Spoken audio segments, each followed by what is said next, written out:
I think when we look back now, we pride ourselves is that we carry on as partners and directors, paying all our employees all these last 10 years. We managed to pay every of our employees on time,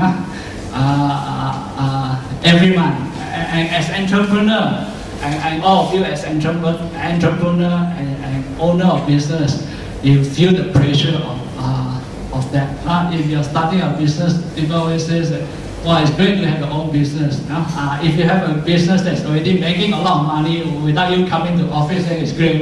If you are starting a business and you have to look at your payroll month by month and paying your employee, it's a very tough thing. And I'm sure all of you feel that, because all of them put a lot of effort to work with you, to believe what you are doing, and a lot of them have families, etc.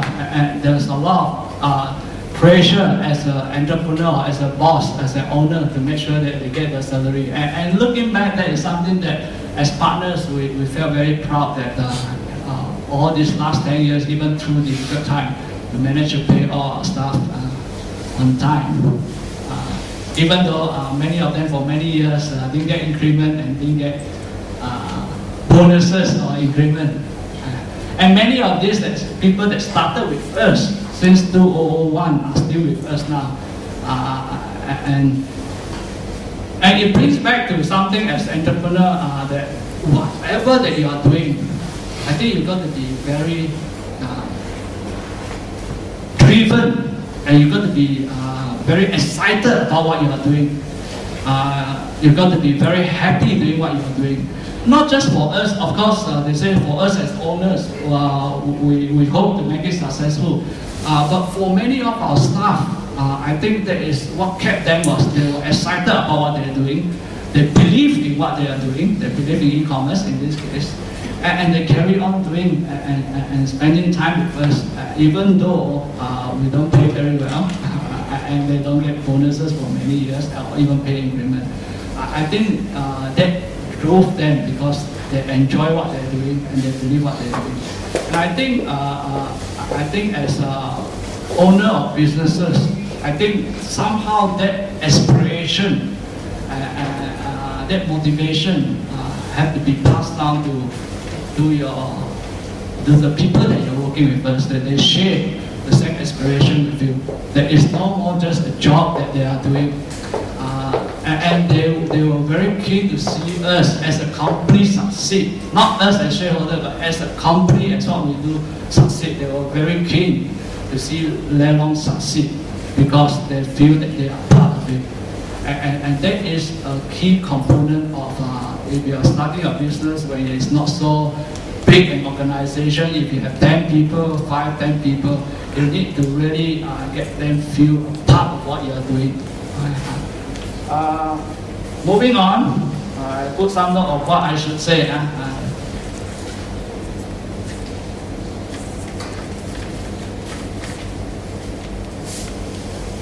Of course, before the .com bust, we also have a lot of competitors.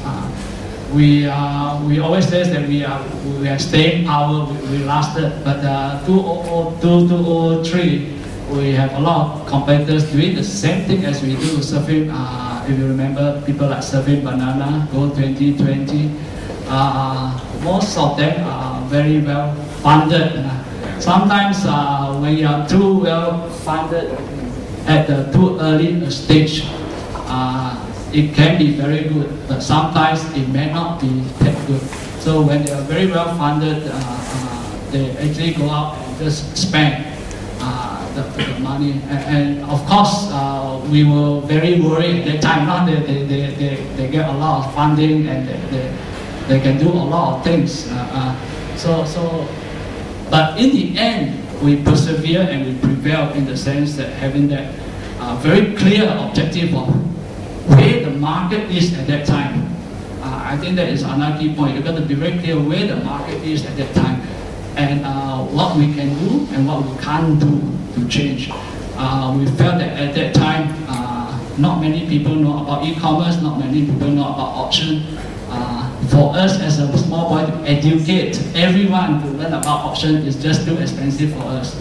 So we decided that we have to dig in for the long haul and make sure that we survive when the market is ready, when the market starts to pick up. And there is something also, as you look at your business, or you're doing different kind of business, it says that sometimes you may have to take a step back and say that what you think will happen, didn't happen. Then the next step is, can I last long enough so that when the opportunity comes, you are still there, you are still a player.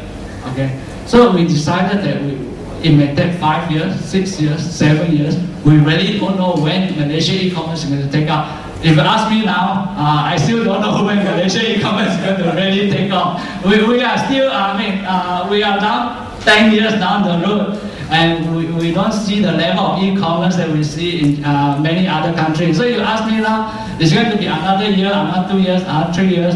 I really don't know. I hope that it's soon, but we decided that many years ago to dig in so that we can be there and be ready when the market is ready to take off. So in that sense, we take a very conservative approach in all that we do.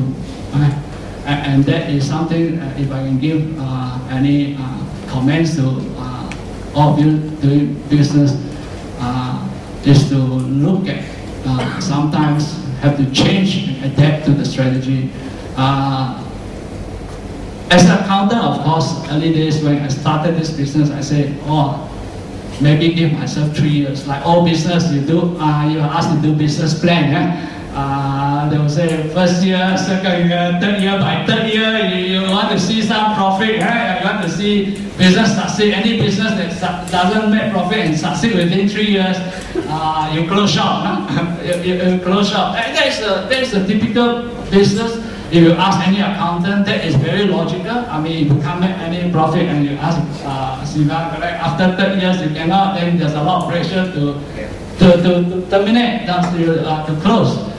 So when I talk about the aspiration that you have for your business, okay, that is where it makes a difference for us in that long. We were not profitable for the first 6 years. Practically, we were funding it and we were not profitable for the first 6 years. The only reason where I have to take off my accountant hat and says that we carry on and persevere is because we believe that it will happen one day. Okay. The other comment I have is that if you are running a business and if you are not the sole owner, that if you have partners, okay, 1 or 2 partners, I think it's very crucial that your partners share the same aspiration. We have 3 partners. We all believe that it was going to work that way. We all decided that we don't get salary for 2 years. Right? But if we don't share the same aspiration that it's going to happen, and hopefully it happens, then it's very difficult for the business to carry on if you have a partnership. Right? So if you start with partnership and along the way you find that the aspiration change, you may have to part ways to say that if you are still aspiring to do that, taking a new partner or go on your own if you can. Because your energy got to be focused on innovating, driving the business. Your energy cannot be distracted by arguing with different partners of what to do with the business. Okay. Okay. So that is other consideration that you have. So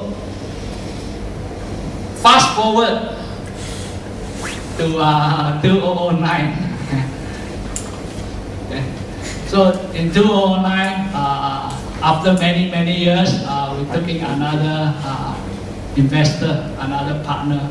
I would say partner rather than investor. So last year we took in another partner who is also